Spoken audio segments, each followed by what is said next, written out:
Hi all. Today I'm presenting about understanding text-to-vec for text embeddings. So before we dive in, I would like to give a quick glimpse of the what is this topic about. In this today's world, we deal with huge amount of text, from search engines to social media and chatbots and recommendation systems too. But computers can't really understand text the way humans do. Basically, as a human, you used to give the text, but machine how can I understand what is the text? So what it will do at this point is it will use the text to vec comes in picture. Basically, it's a technique that helps us to convert the text into the numbers. So then the machine will understand, okay, the numbers, right? If you see the computer, the machine understands the binary numbers like 0 1. So we can call all these as vectors. Machines can process, analyze, and even understand the meaning behind the words and sentences through these numbers. What are the numbers?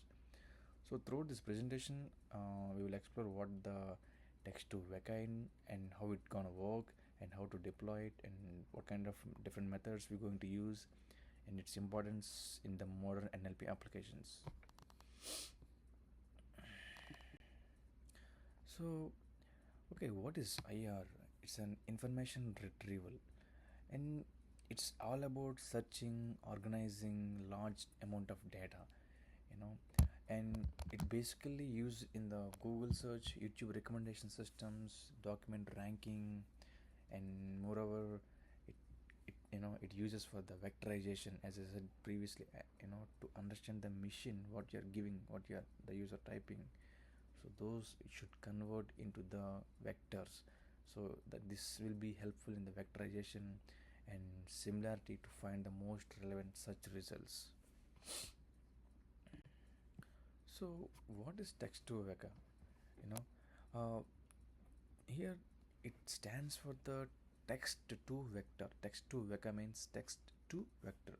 So it's a technique. It's used to convert some text data like words, sentences, those into numbers, that computer can understand. Instead of working with plain text, it represents as a vectors that capture meaning and relationships between the words. So this process is very important in many language processing tasks such as search engines, recommendations. So, so then why should we use this text to vec? It's all because it connects the data. It connects the text. Uh, there, the machine learning models can work themselves by using this text to vector. Mainly, it turns messy text into the useful numeric data. It's really helpful in the deep learning and machine learning models, and moreover it understands the context and relationship between those words, and also mainly we use it in chatbots, search engines. So over there we really need to know the relationship between the words and what kind of context it is. So this text to vector is going to comes into the picture. It gives us some clarity what is the relation, and so how you gonna use this text to vector, how it gonna work? Uh, as simple as that. It uses word embedding models. It uses in the embedding models where there are different things like word to vec, glow, transformer models like BRT. All these word to vec just finds the meaning of the words based on the context, and glow does uses the global word statistics, you know. And now again, this BERT, it's a transformer model. It will understand the sentence meaning deeply, So by understanding it, the meaning deeply, so it gives a clear relationships between the words. So it gives the clear context of the words what we are conveying. So if you see the examples on the screen, I install the I install some sentence transformers. Just for that, just you has to write pip install in your terminal, whether it is a Windows or a Mac OS. So whatever, just install pip install underscore u and sentence transformers. After that, it gonna download require libraries and required all the tools in your system. And over there, here I find the cosine similarity between two sentences. How I did was just I import sentence transformer and util from the sentence transformers, and then after just I import tf underscore keras as a given as name as keras, and over there I call the model. I call the sentence transformer model, and if you see, I define two sentences. One is text embedding helps in NLP.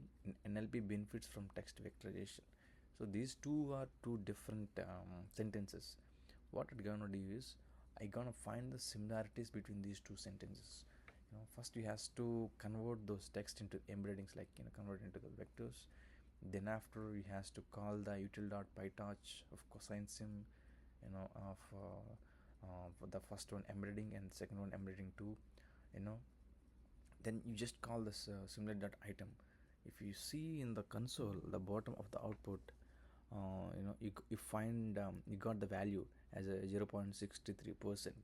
So the sentence one, the similarity between the sentence one and sentence two is 63%. So it's almost good, like it finds the relationship. Again, the similarity of the question similarity of the embedding one and embedding two, over there you are finding the similarities between first and second sentence, right? So then after TF-IDF, this is term frequency and inverse document frequency. So this this counts how often words appear. The frequency itself, it counts like how often each word is repeating. Again, it reduces the importance of common words like the, is, yam, are, because those won't much affect the meaningful and context of the word and context of the text. So that's why we should try to filter those kind of common words. So this is it comes to the picture. So, and again, it good for the keyword extraction and such ranking. If you see here, I imported the TF-IDF vectorizer, and I call some corpus like Text2Vec is NLP tool and converts text numerical vectors, and vectors help in natural language processing. It is my corpus for now. So then after, what I did is just initialize TF-IDF vectorizer. Again, I convert the text corpus into the vectors by calling dot fit transform of the corpus. That's it. You can get the it's feature output names. Like if you see, the feature names are and convert, help. It creates it gives all the things. And in the bottom, what you did is like print the vector presentation of each document. It will give the particular vector for the particular sentence, a particular word, as a 0.44. If you see 0.447 so basically it converts the text into the vectors. And TF-IDF will do is it counts how frequent this word is repeating. And the second one is third example, how to convert word in text using genism. For that, you have to install the pip install GENSIM genism, and over there over there just I called genism and import word2vec again. Again my corpus is this one. Over there I called train a model like a word2vec model by giving corpus and the minimum counts as 1. And the minimum counts parameter basically ensures words in the corpus that are be included. And then after, we access those vector for a word, because for every word has a special vector. And again, just finds the word similarity to meet the machine. So machine will understand and machine will give the good context between those words. So at the end, you gonna so I explained all these things, TF, IDF, and glow and ginseng. So which one should I use? You should get it out, like which one should I use? Okay, so method sentence transformers mainly it's best for the deep learning based task like similarities, like finding classifications. For this one you has to use the library sentence transformers. The second one is TF-IDF.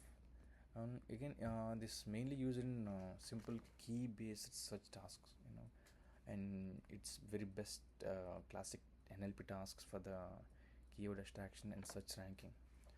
To use this one, you has to use the library sklearn. That's it.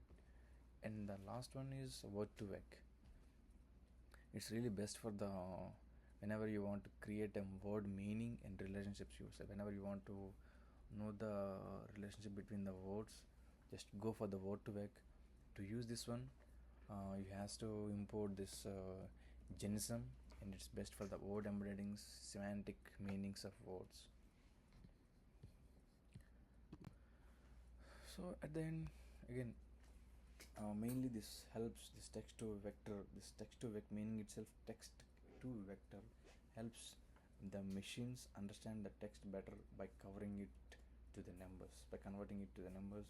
Again, it works well for the classification, clustering, text similarities, and it supports modern models and easy to use in the Python. It's very easy integration in the Python, and Python is everywhere for the even artificial intelligence, even for the machine learning and for the deep learning. So this Text2Vec is very easy to integrate with Python. um, Thank you all. If you have any questions, just let me know. Thank you.